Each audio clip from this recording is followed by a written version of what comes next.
Hello, good evening, Anuradha. So introduce good yourself. Sir, मेरा नाम अनुराधा है। मैं बुलंदशहर यूपी से हूँ।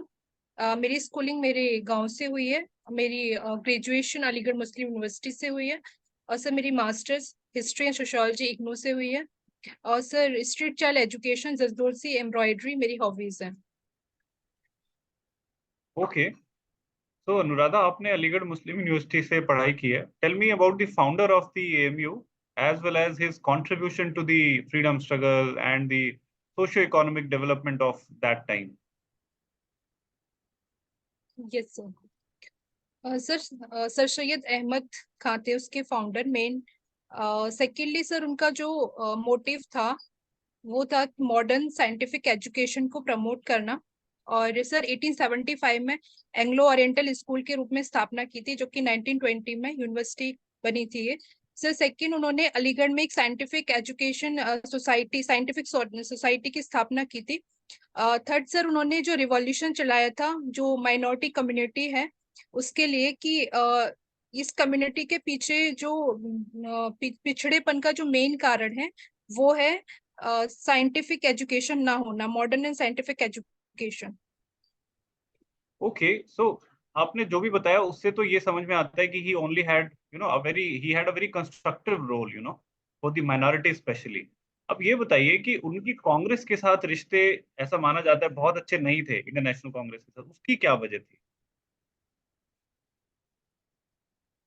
सर उसकी फर्स्ट वजह थी कि सर सैयद अहमद खान सर जो इसके मेन फाउंडर थे। सर उनका जो मोटिव था वो था मुस्लिम कम्युनिटी का उत्थान करना, उसको अपलिफ्ट करना। उसके लिए वो सर एक टूल के रूप में मानते थे कि एक साइंटिफिक मॉडर्न एजुकेशन होगी उसी के माध्यम से कर सकते हैं। और उसमें हमारी जो हेल्प करेंगे सर वो ब्रिटिश गवर्नमेंट करेगी। इसीलिए उन्होंने कांग्रेस से दूरी बना ली थी। ठीक है, आप हिस्ट्री और सोशियोलॉजी में एमए हैं, यस सर। तो ये अभी रिसेंटली आपने सोशियोलॉजी की पढ़ाई की। तो ये आपका डिग्री, एक हिस्ट्री के बाद सोशियोलॉजी करने का प्लान, इसकी कोई खास वजह? सर 2014 से 16 के बीच में मैंने टीचिंग की थी। सर टीचिंग के दौरान मैंने पाया कि जो सब्जेक्ट है साइंस के अलावा मैं सोशल साइंस के सब्जेक्ट को ज़्यादा अच्छे से समझती हूँ। तो सर मैंने सिविल सर्विस की तैयारी करने का सोचा था उस टाइम पे 16-17 में। तो सर मैंने उसको एज अ ऑप्शनल मैंने हिस्ट्री लिया था, तो सर मैंने उससे पीजी की थी। देन सोशियोलॉजी में सर सोसाइटी को एक अच्छे तरीके से साइंटिफिक वे से समझाया जाता है, तो इसलिए मैंने सोशियोलॉजी से एमए की थी। फिर आपने अपना ऑप्शनल चेंज नहीं किया है from history to sociology? No sir. Okay, तो अभी आप सिविल सर्विसेज के अटेम्प्ट आप दे रही हैं, दे चुकी हैं, या आगे क्या प्लान है? सर इस साल तो मैं नहीं दे रही हूँ। सर मुझे कुछ मेडिकल इश्यूज है, मैं भी बेड रेस्ट पे हूँ। मुझे पिछले 2 साल से ट्यूबरक्लोसिस है स्पाइनल कॉर्ड में। मेरा एम्स से ट्रीटमेंट चल रहा है। तो सर इस साल मैंने यूपीपीसीएस का दिया था, इंटरव्यू तक पहुंची थी, मैंने इंटरव्यू दिया था। बट सर यूपीएससी का इस साल मैं अटेम्प्ट नहीं दे रही हूँ क्योंकि इसका इंटरव्यू मेरा 12 जून को है और प्रीलिम्स 16 को है। Okay, okay. So fair enough. Now tell me, tuberculosis से you told you have sadly been suffering. अब मेरे को बताइए, इंडिया को टीबी कैपिटल कहा जाता है दुनिया का। आपको क्या रीजंस लगते हैं, अगर मैं 3-4 रीजन पूछूं आपसे तो?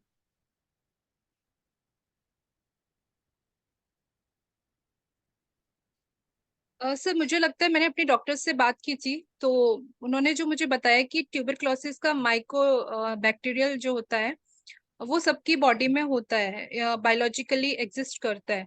बट सर जब इम्यूनिटी वीक होती है या कोई हाइपरटेंशन, डिप्रेशन या फिर वो किसी अदर पर्सन से इन्फेक्टेड हो जाता है तो सर वो एक्टिव हो जाता है। सर इंडिया तो के क्या अनु, कॉन्टेक्स्ट में अगर ओके, हम बात। हाँ हाँ, go on go on. Thank you sir. Sir अगर इंडिया के कॉन्टेक्स्ट में हम बात करें तो मुझे लगता है इंडिया में न्यूट्रिशन की काफी कमी है। और इसके अलावा बच्चों में भी माल न्यूट्रिशन की प्रॉब्लम है। थर्ड सर पॉवर्टी स्किल काफी ज्यादा है, तो हम लोग जो फूड सिक्योरिटी है उसको प्रॉपर नहीं ले पाते, तो इम्यूनिटी सिस्टम वीक है। सेकंड सर जो बीसीजी वैक्सीन इसकी लगती है बचपन में, वो वैक्सीनेशन भी बहुत कम बच्चों की हो पाती है। थर्ड सर कि इसका डायग्नोसिस का जो प्रोसेस है वो बहुत ही कॉम्प्लेक्स है। ये इसके जो सिम्टम्स हैं कई पेशेंट होते हैं उनमें विजिबल नहीं हो पाते क्लियर, जिससे मेरे साथ हुआ था। तो मेरा काफी टाइम बाद डायग्नोसिस हुआ। ओके, इससे रिलेटेड एक निक्षय प्रोग्राम करके सरकार ने चलाया, yes sir. Are you aware of that? उसके बारे में बताइए, क्या क्या बेनिफिट्स उसमें हैं, किस तरीके के? सर निक्षय प्रोग्राम प्रधानमंत्री निक्षय प्रोग्राम है, उसी में सर एक निक्षय पंचायत प्रोग्राम भी है। सर पंचायत के लेवल पे जो गांव के प्रधान होते हैं, जो गांव में पेशेंट होते हैं, उनको जो पेशेंट है उनको अडॉप्ट करें फर्स्टली, और सर उनको सारी जो हेल्थ की और जो फूड न्यूट्रिशन की जो उनकी बॉडी में आवश्यकता है वो उसे प्रदान करें।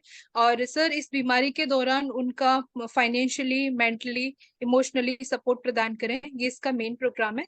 और सर इसके अलावा गवर्नमेंट ने इसके एलिमिनेशन के लिए 2025 वर्ष रखी है, तो इससे तो क्या रिगार्डेड और आपको, भी।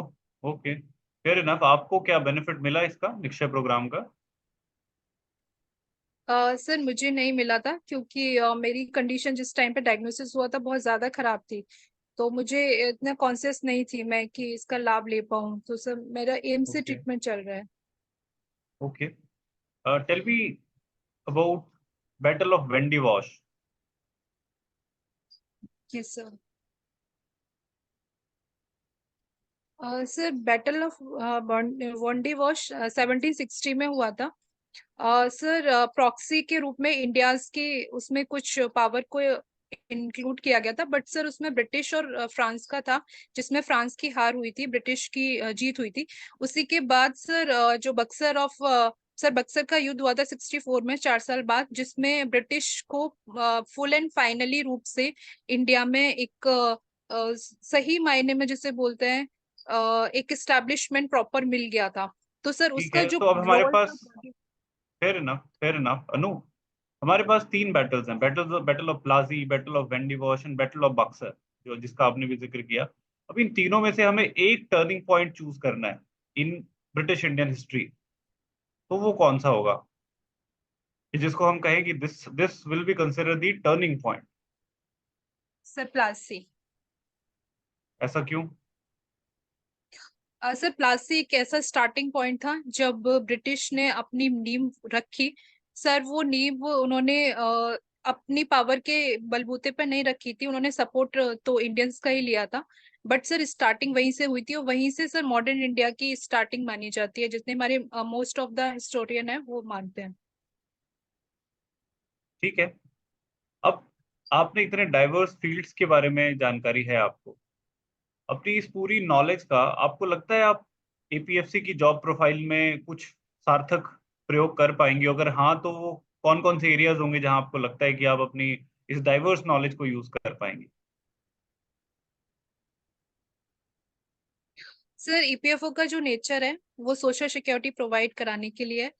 तो सर मुझे लगता है कि सोशल सिक्योरिटी प्रोवाइड कराने के लिए सोसाइटी की एक अच्छी नॉलेज होना चाहिए, उनकी समस्या पता होना चाहिए, तो हम एक अच्छा स्कीम जो हमारे रूल रेगुलेशन में कंप्लाइंस करा सकते हैं। तो सर फर्स्ट मुझे लगता है कि जितने भी रूल रेगुलेशन है कंप्लाइंस अच्छे से करा सकती हूँ मैं। सेकंड मुझे लगता है सर इन्वेस्टिगेशन में जो समस्या है उसके पीछे का रीजन क्या है, सो जो हमें हिस्ट्री सिखाती है कि अनु, पीछे आपको, भी हम। सॉरी टू इंटरप्ट यू, आपको नहीं लगता कि समाज की नॉलेज से ज्यादा वहां पे कानून की जानकारी, ईपीएफएनएमपी एक्ट की circulars, provisions, head office guidelines, ये सारी चीजें भारत सरकार और उसकी संस्थाओं में ज्यादा मैटर करती है as compare to knowledge of society? आपका क्या कहना है? सर मुझे लगता है दोनों चीजें की आवश्यकता है। अगर आपने रूल रेगुलेशन और लॉ की बात की, सर वो एपीएफसी के लिए ट्रेनिंग प्रोवाइड कराई जाती है, वहां पे हमें सारे रूल रेगुलेशन जो भी फॉलो करने होते हैं वो हमें 3-4 महीने में सिखाए जाएंगे, और इसकी कई सारी ट्रेनिंग्स होती हैं। और बट सर जो मेरा बैक ऑफ पूरा प्रिपेयर है सर वो हिस्ट्री सोशियोलॉजी के बारे में, और तो मुझे लगता है कि उसे समझने में मुझे काफी आसानी होगी। ओके, आपने टीचिंग भी की है, तो मेरे को बताइए, ये जो जो एजुकेशन पॉलिसी आई, नेशनल एजुकेशन पॉलिसी 2020, उसमें आप कौन कौन सी स्ट्रेंथ्स देखती हैं which you think are admirable, और कौन कौन सी शॉर्टकमिंग्स देखती हैं? सर सबसे बड़ी स्ट्रेंथ मुझे लगती है 5+3+3+4 का फॉर्मूला।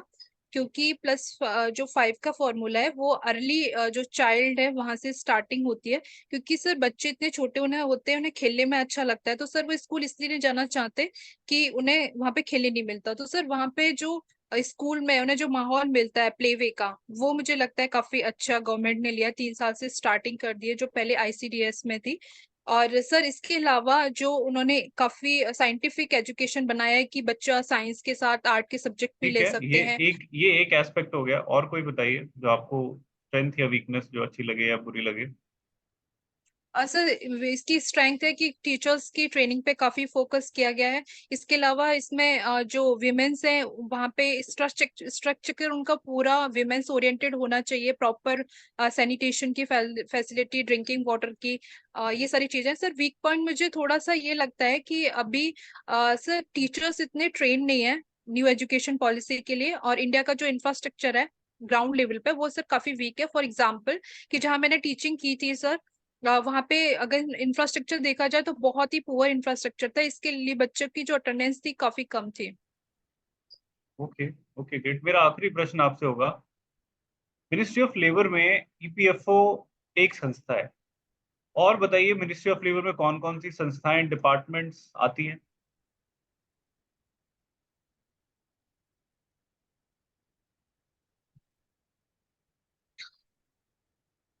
सॉरी सर, इसके बारे में मैं श्योर नहीं हूँ। कुछ और बताइए, एक आध कोई भी आपके जहन में आता हो जो। ईपीएफओ के अलावा सर मुझे लगता है कि ईएसआईसी आता है, बट वो किसके अंतर्गत आता है मैं श्योर नहीं हूँ इसके बारे में। सेकंड सर, जितने भी हमारे जो स्किल डेवलपमेंट है उसके जो प्रोग्राम्स चल रहे हैं, प्रधानमंत्री स्किल प्रोत्साहन योजना है, और सर युवा से संबंधित कई प्रोग्राम है, वो सारे इस डिपार्टमेंट के अंतर्गत आते हैं। तो उसके लिए तो एक there is a separate ministry, ministry of skill development and entrepreneurship, आपने सुना है उसके बारे में? Yes sir. तो फिर वो तो नहीं आते। सर मैं इसके बारे में चलिए, पढ़ना चाहूंगी सर। ओके गुड, पढ़िए इसके बारे में जाके। ठीक है no, so these are my questions. मैं राहुल सर से रिक्वेस्ट करूंगा कि वो कंटिन्यू। Yes sir. अनुराधा, आप बताइए कि is sociology scientific? Scientific sociology sir, your voice is not Audible, sorry sir. I asked, is sociology scientific? Yes sir. Sir scientific sociology की बात करें तो मार्क्स बाद ने इसको डिफाइन किया है। उन्होंने बताया कि सोसाइटी को जब हम साइंटिफिक वे में अगर हम इसको स्टडी करते हैं तो इसके पीछे का रीजन क्या है, इसके कार्य कारण क्या है, इसकी पूरी क्रोनोलॉजी क्या है, और सर इसके बीच में सारी चीजें जो हो रही है उसमें इंटरलिंकेज क्या है।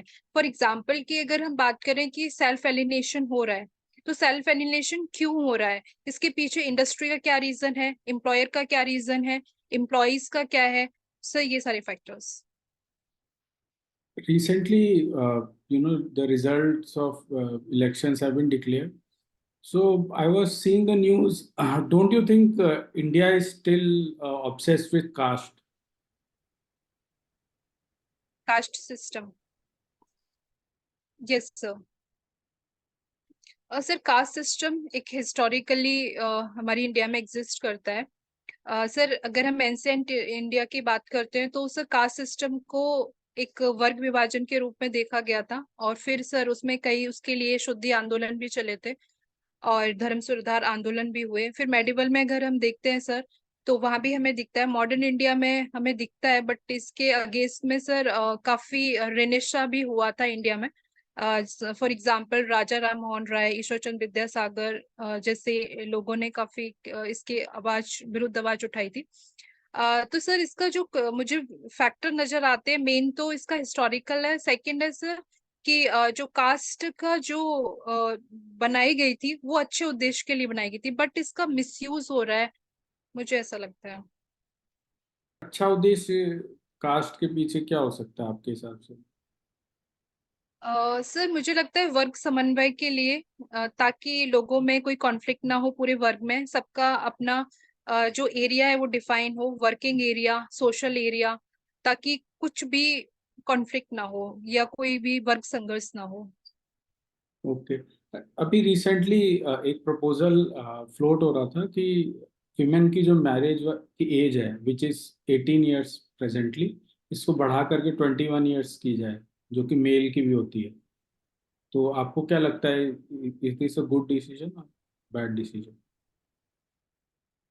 सर मैं इसका फुली सपोर्ट करती हूँ, क्योंकि 18 ईयर्स जो एज है वो सर काफी कम है, क्योंकि 18 तक बच्चियां 12th क्लास ही कर पाती हैं और उन्हें हायर एजुकेशन का मौका नहीं मिल पाता है। इसकी वजह से सर उनका जो लेबर फोर्स पार्टिसिपेशन है, जब भी 37% ही है, वहां पे उनका रोल बहुत कम होता है और हमें जेंडर जो इनइक्वालिटी है वो भी समाज में काफी देखने को मिलती है।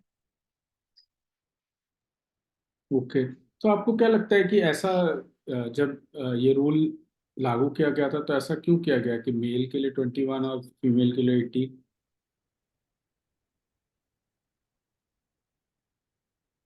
सर मुझे ऐसा लगता है, जैसे मैं गांव से हूँ, गांव में ये बोला जाता है कि लड़कियां जल्दी सियानी होती हैं, मतलब ये सर लोकल भाषा में, ज्यादा जल्दी समझदार होती हैं। तो सर मुझे लगता था वो उस हिसाब टाइम से सही था, क्योंकि उस टाइम पे अच्छा। एजुकेशन पे ज्यादा फोकस नहीं Alright. था और अच्छा, टेल जॉब मी, पे नहीं था। what are the disadvantages of women marrying late? Can you sir tell me? First of all कि सर जो सर पहला मुझे रीजन लगता है कि लेट शादी होती है तो उसके बाद में जो पॉपुलेशन होती है, ग्रोथ जो हमारी टोटल फर्टिलिटी रेट है वो कम हो सकती है, और ज्यादा हमारा जो टारगेट है 2.1 का उससे कम हो सकती है। सेकंड सर कि जो बच्चे होते हैं, जो एक मेन एज होती है प्रोडक्टिविटी की, अगर उसमें माँ ज्यादा स्वस्थ होती है फिजिकली, अगर उसमें बच्चा होता है तो बच्चा ज्यादा स्वस्थ होता है, और सब बच्चे ही हमारे देश का भविष्य है। तो ये मुझे थोड़ा लगता है। ओके। आप आपको आपने देखा होगा कि जैसे ईपीएफ एक्ट भी आपने थोड़ा बहुत देखा होगा या पढ़ा होगा, या कोई भी आप जनरली लॉ उठा के देखिए, और या फिर गवर्नमेंट की स्कीम्स देखिए, जैसे कि आवास, प्रधानमंत्री आवास योजना हो या किसी भी तरह की स्कीम, ये सारी न्यूक्लियर फैमिली को बेसिस लेके चलती है। जो जॉइंट फैमिली सिस्टम होता था इंडिया में पहले, उसको बेसिस बना के बहुत कम स्कीम्स देखते हैं हम लोग। सब में फैमिली को एक छोटी न्यूक्लियर फैमिली के अज्यूम किया जाता है। तो आपको क्या लगता है कि government also promoting smaller families? Sir मुझे जहां तक याद है कि जो प्रधानमंत्री आयुष स्कीम है उसमें फैमिली मेंबर्स टोटल की बात की गई है, स्पेसिफिक मेंबर्स मेंशन नहीं है। सेकंड सर मुझे लगता है कि कुछ कुछ स्कीम्स है जिसमें 5 मेंबर्स की है, आपने जैसे बताया प्रधानमंत्री अन्न जो प्रदान किया जाता है उसमें है 5 मेंबर्स। सर इसके पीछे मुझे रीजन ये लगता है कि अभी जो आज की सोसाइटी है वो रियलिस्टिक है, क्योंकि मोस्टली जो फैमिली का साइज है सर 5 से 6 लोगों का ही होता है। सर ज्वाइंट फैमिली का कल्चर खत्म इसलिए हो रहा है सर, गांव में माइग्रेशन काफी ज्यादा हो रहा है और वो एम्प्लॉयमेंट के लिए शहरों में आ रहे हैं सर। जब शहरों में आ रहे हैं तो सब न्यूक्लियर फैमिली में ही रहते हैं, तो गांव में और शहरों में मोस्टली न्यूक्लियर फैमिली का कल्चर ही बन गया है। Okay, since you are a history graduate, my last question to you would be regarding history, especially of the Uttar Pradesh region. Tell me what were the historical divisions within Uttar Pradesh, and how each region differs from each other with respect to historical perspective.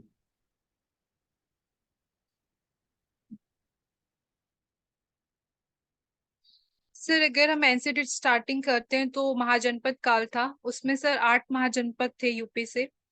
Sir उनके नाम बताना चाहूँ मैं, for example दो चार के बता देती हूँ कि कुशीनगर था, एक कुशीनगर था, इसके अलावा काशी था और कौशल था। ऐसे करके 8 जनपद थे। फिर मेडिवल जब इंडिया में आते हैं तो सर पूरा एक उत्तर भारत का पार्ट था, यूपी स्पेसिफिक नहीं था। फिर सर जब मॉडर्न इंडिया में हम आते हैं तो एक उत्तरी प्रांत था, उत्तर पश्चिम प्रांत था। फिर उसके बाद में उत्तरी प्रांत हुआ। फिर सर 1950 में उत्तर प्रदेश का गठन हुआ। फिर 2002 में उत्तराखंड इससे अलग हो गया था।